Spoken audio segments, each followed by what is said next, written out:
His wife approached him with ulterior motives. He thinks of their once happy and warm past. The man's heart hurts so much he can't breathe. He drunk beyond recognition, lies sprawled on the ground. He unexpectedly finds the hairpin his wife had lost. He remembers his wife said this hairpin was a gift from her mother. Avery stares at the hairpin, frozen in place. He can't help but recall painful memories he wishes to avoid. As a child, he wanted to live at home with his mother, but Sister Boo operated a shady brokerage business. She forced him to go study abroad as a child, though young Avery wanted to return home for school. He then caught his mother with a surprise, because his mother had once told him he could return home if he scored the highest marks. He waits eagerly for his mom at the airport, but his mother tells him to wait at the airport. She buys him a ticket to send him back abroad for school. Young Avery does not know, at that moment, his mother was committing outrageous acts, and had his team dig a pit to bury Water Mom, and had them plant a large tree over it.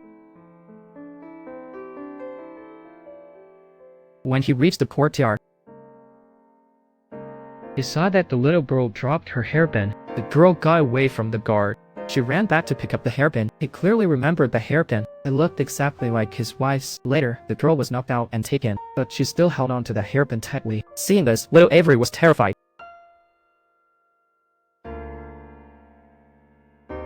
Only to discover that his beloved mother was the mastermind. He was shocked and couldn't believe his eyes. He couldn't accept that his bloody, ruthless mother, who was always gentle and loving to him, was just a facade. It was at that moment that he developed severe stress disorders.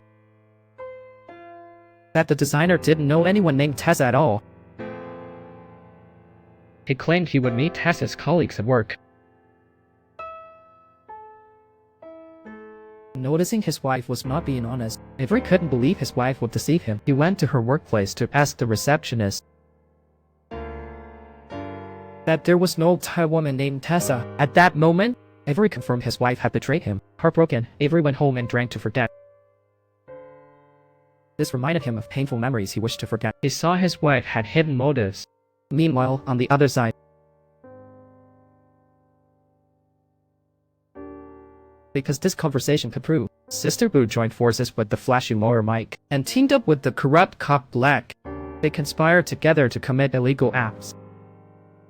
Testing Sister Boo's power in the underworld, has she reached a point of total control?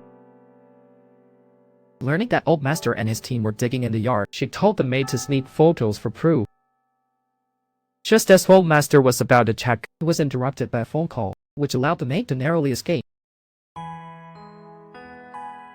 And Sister Boo all heard the recorded conversation around the same time. Applying pressure on the local government, then it just cop made a statement right away. No guilty party would escape justice. This meant the gang led by Sister Boo would soon be investigated.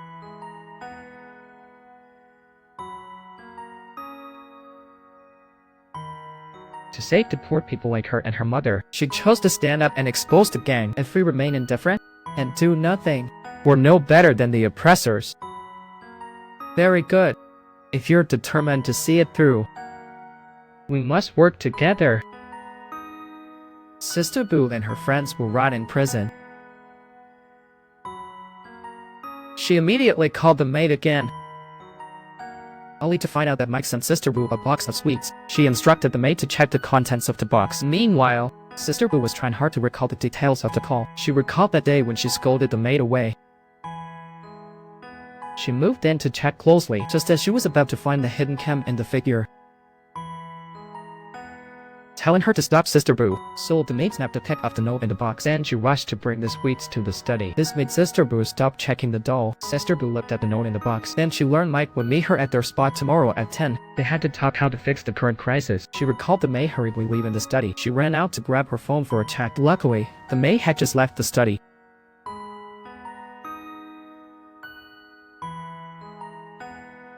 She heard the maid remain silent and quickly hung up the phone. They had previously agreed that if they could speak safely, the maid would first say the word "good." Indeed, Boo saw the maid wouldn't tell who contacted her. Then she told her to pack, said she would send her to Mike's house tonight. The maid didn't want to face a playboy shame. After much doubt, she chose to lie, preparing to follow her to find out where they would meet. But what no one knew was, he observed everything. He saw little Shula and her mom watching his mother with binoculars. At that moment, Avery called. In this key evidence phase, Avery made another call. "I ask you once, and only once. You have only one chance. Can we talk later? Right now, Who exactly are you? What exactly do you want? Answer me!"